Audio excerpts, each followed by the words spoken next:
Good morning folks, Steve Muirson here, Education Coordinator with Reach Out in Aberdeen.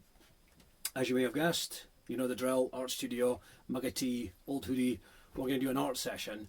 Now today we're going to try something that I'm calling blind drawing, and it's very much how it sounds. We're going to draw something without looking at our hands or the paper that we're drawing on. A lot harder than it initially sounds, but it's also a lot of fun. Now, question, does this look familiar to you?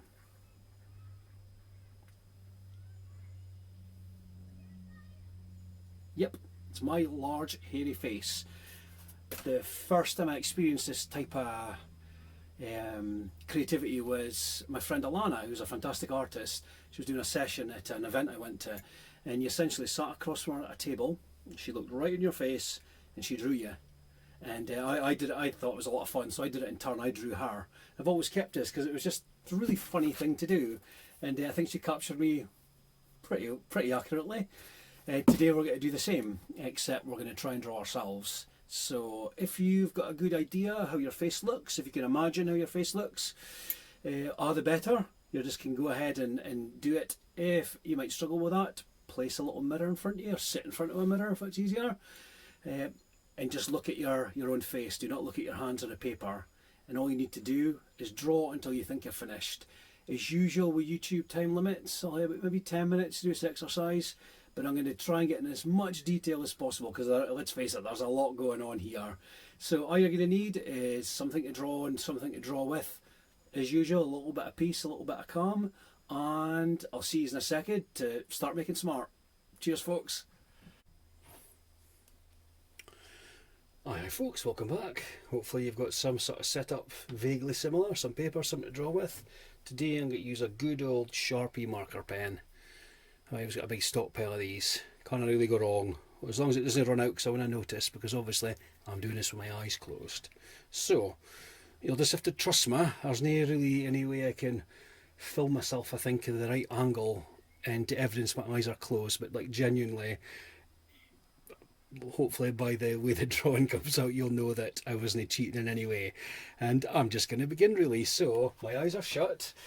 I've got roughly the middle point in a piece of paper, and I am just going to begin. Now, usually when I'm drawing, I start with my nose, so I'm going to do a sort of nose shape like that. Now, I'm going to try and come back down the way I came, because I'm going to put in my piercing, my septum piercing, which is the only piercing from my younger days that has remained. It's my favourite. There we go. Now I think we're round about the nose here, so I'm going to do the outline of my beard. This is why I chose a really big bit of paper. Now, there we go. One beard. Hopefully that's roughly where the nose is at. Now,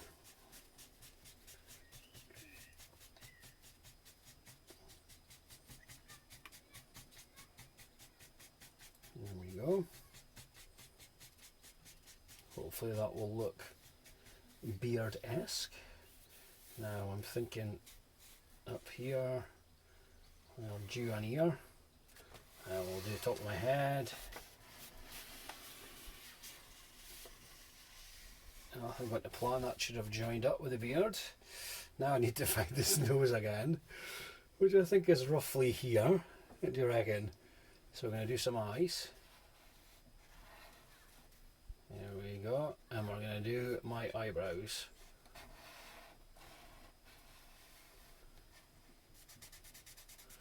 One time, a slightly inebriated friend of mine felt very sorry for me because he thought I'd fell asleep at a party and someone had coloured in my eyebrows with a marker pen, and with great delight I told him that these huge marker pen stripes on my face was actually my real life eyebrows.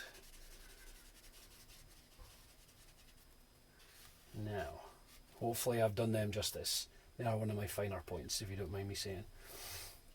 Hair, or lack thereof.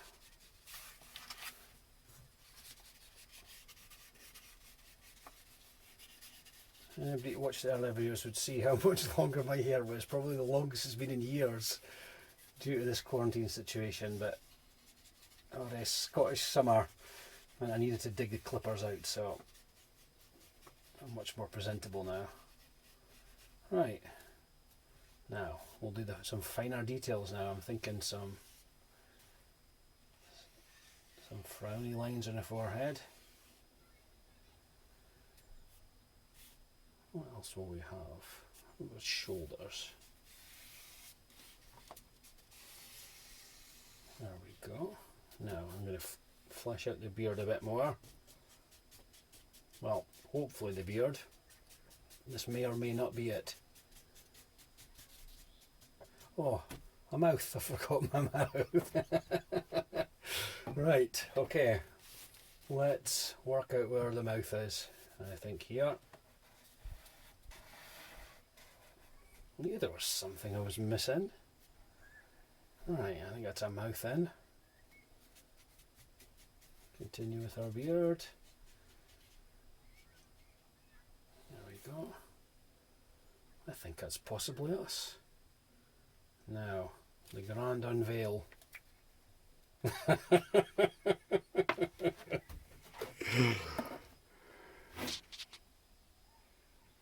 Yeah, it's not too far off, is it?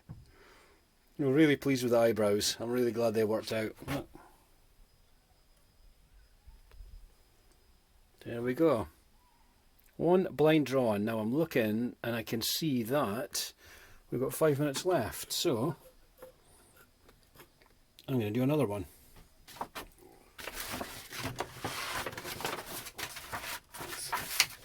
Flip our paper over. Right. Will I do my face again? Will I do one of my... No, what I'm going to do? I'm going to do one of my cats. Right. Ready for action. Round 2. So... and because we're using a black marker pen, I'll do Crumble. If you'd like to meet Crumble, have a look at the last video that I did, because he makes a very unwelcome appearance, as he tends to do from time to time. Now, he has a tail similar to a monkey, and hopefully I've done that justice. Now, what would his face be?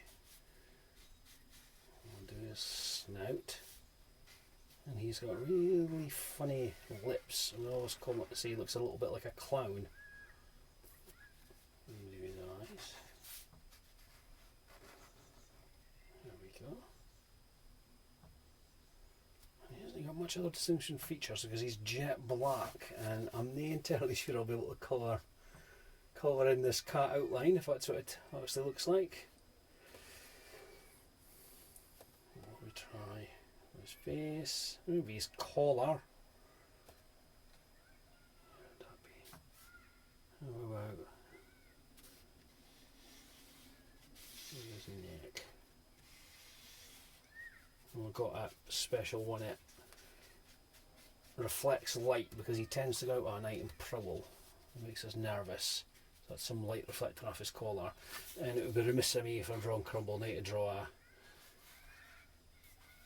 sadly deceased little mouse, which we often find on our doorstep or lately on the bathroom floor for whatever reason he deems necessary.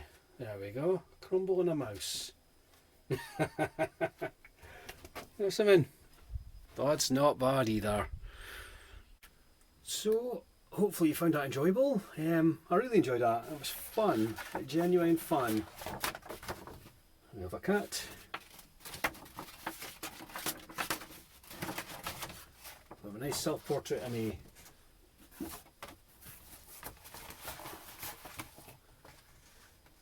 Who did it best? Answers in a postcard.